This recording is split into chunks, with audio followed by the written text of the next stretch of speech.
Estamos en vivo, son las 8:23 de la mañana. Nos preparamos en este momento para recibir y brindarles a ustedes una actualización de lo que ha ocurrido estos últimos días con los temas migratorios con el profesor Carlos Rodríguez. Él es abogado e investigador en la línea de derechos de migrantes y refugiados de la UCAP, vía telefónica. Carlos, buenos días, bienvenido, es un placer saludarte. Hola Marjorie, gracias por la invitación a su programa nuevamente. No, el placer es nuestro. Para que nos pongas un poco en contexto, ya han pasado 2 semanas desde que comenzó la implementación del título 8 para tratar de minimizar la migración ilegal hacia los Estados Unidos en números, en estadísticas. Quisiera que compartieras con la audiencia un balance de lo que ha ocurrido en estas últimas 2 semanas.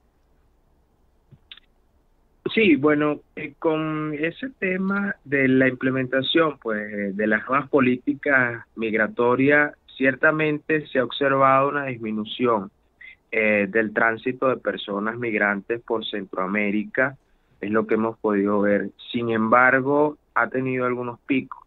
Sí, hay algunas cifras que demuestran cómo en algunas partes sí ha habido un incremento. Por ejemplo, en el caso de Nicaragua, perdón, de Honduras, de migrantes que están haciendo el tránsito por allí, sí se observó, por ejemplo, que el 12 de mayo hubo un incremento, ¿verdad?, de aproximadamente más de 1.000 personas que estaban transitando por allí, pero ya para el 13 de mayo la disminución fue drástica.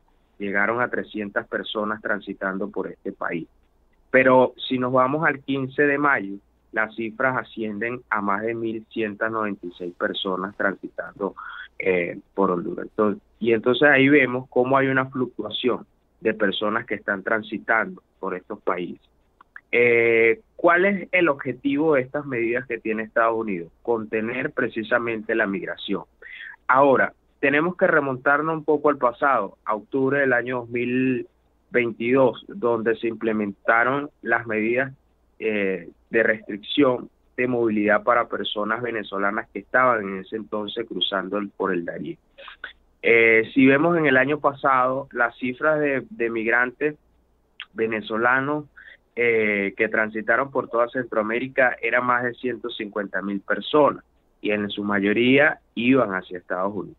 Cuando nosotros revisamos el primer año, este 2023, el primer trimestre, vemos que las cifras se terminan triplicando, estando en vigencia pues las medidas restrictivas de Estados Unidos para población venezolana, que las cuales se extendieron en enero para personas de nacionalidad haitiana, cubana y nicaragüense.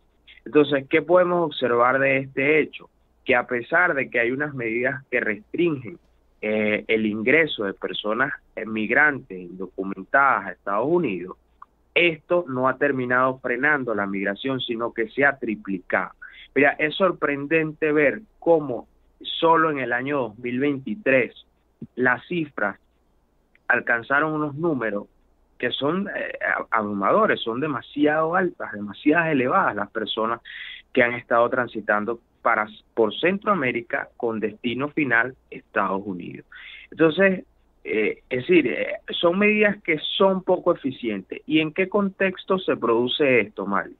Bueno, sabemos que la pandemia generó una crisis, una situación que impactó negativamente en la economía de algunos países, en algunos casos agravó la crisis económica que ya existía, pero en otros casos, pues, la poca recuperación económica o crecimiento económico que estaban teniendo estos países, pues, lo terminó paralizando. Y a eso vamos a agregarle el año pasado, cuando inicia pues la guerra entre Rusia y Ucrania, que esa guerra también ha traído efectos económicos a nivel mundial. Entonces, esto ha generado en la población venezolana, por ejemplo, que va hacia Estados Unidos, que muchos que han estado, por ejemplo, probaron suerte en Colombia, les fue mal, decidieron entonces subir al Perú, también les fue mal, bueno, crisis económica, no lograron integrarse y entonces ahora deciden tomar Estados Unidos como ese sueño americano donde pueden ver materializada una mejor calidad de vida, que muchas veces no se sabe si la van o no la van a lograr, y ya hemos visto que en algunas ocasiones esa travesía pues le termina costando la vida a miles de personas. Entonces, esa es la situación ahorita. ¿Cuál es la problemática también que se presenta a nivel regional, o por lo menos en el continente americano, para abordar un poco la problemática de movilidad humana de personas venezolanas?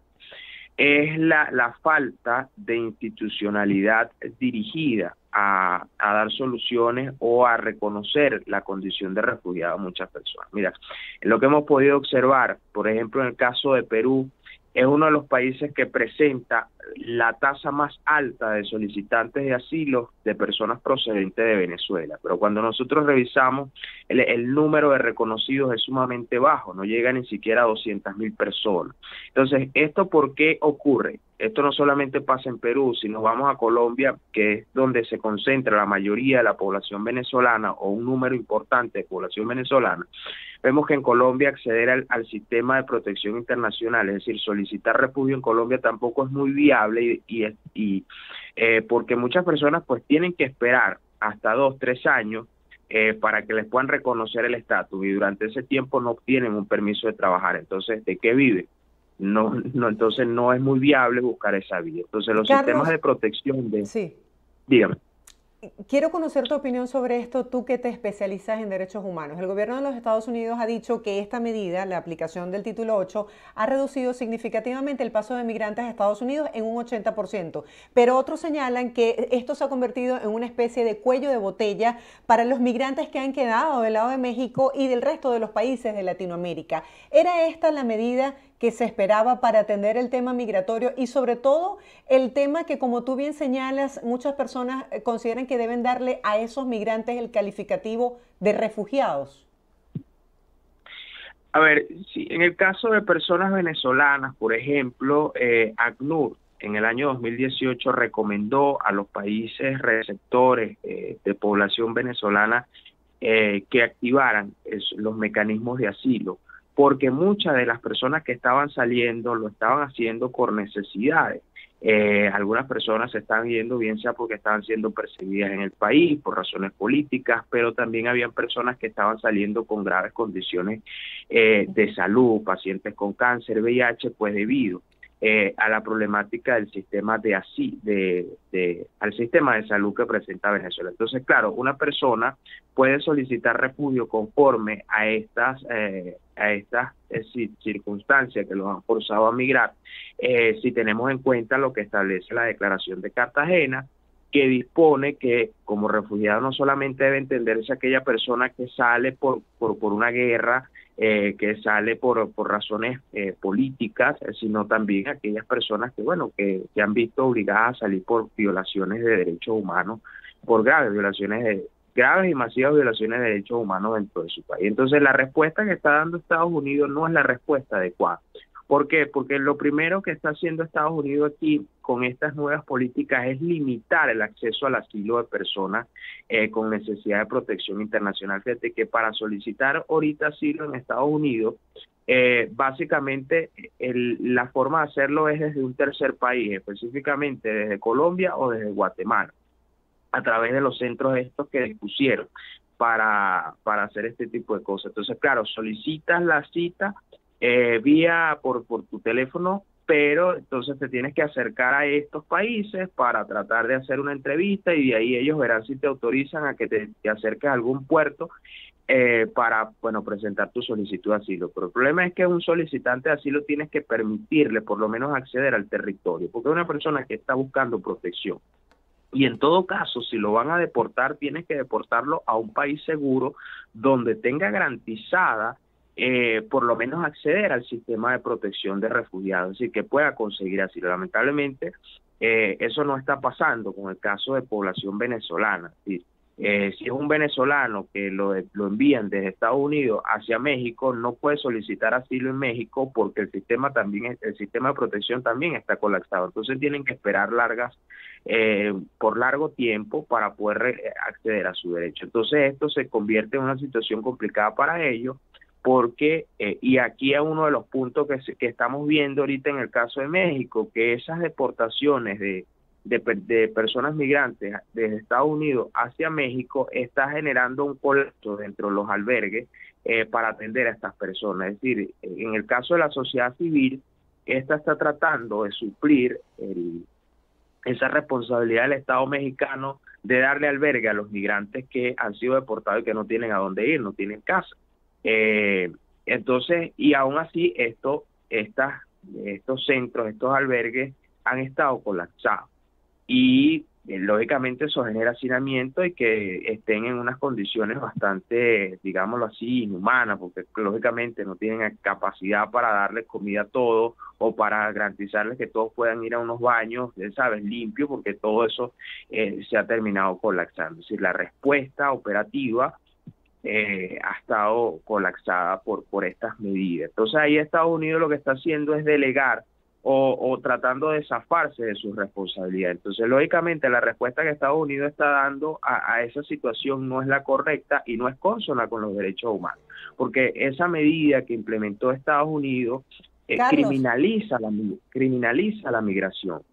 por un lado, quiero aclarar para la población migrante que nos está viendo que el fundamento que toma Estados Unidos para el caso de asilo es el miedo creíble y no las razones económicas del país de origen. Y por el otro, quisiera que habláramos un poco acerca de la responsabilidad que tienen también los gobiernos de los países de Latinoamérica, porque mucha gente se está movilizando por la crisis de su país de origen y también Estados Unidos pues no encuentra la manera de poder tener un límite, porque no puede recibir a este número tan importante de personas que se quieren trasladar hasta acá. Quisiera que nos hablaras acerca del caso de América Latina. ¿Qué se está haciendo?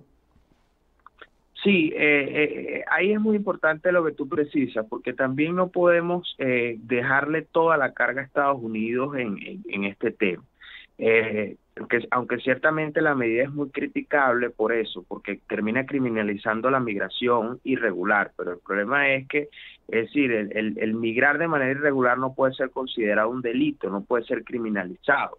En todo caso, pudiera sí ser una sanción administrativa, que te impongan una multa, pero no deberían enviarte a la cárcel por reintentar ingresar irregularmente a un país, porque eso transgrede pues los estándares en materia de derechos humanos.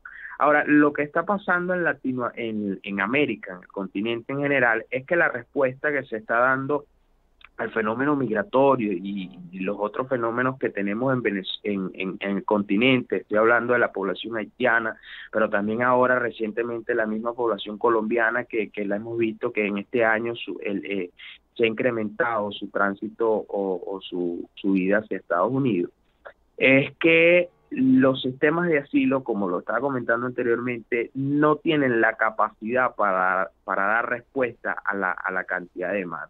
No tienen la capacidad muchas veces por falta de recursos económicos, porque bueno, es decir, todo este tema también de la guerra entre Rusia y Ucrania ha desviado los ojos de la comunidad internacional a atender más estas necesidades en Europa.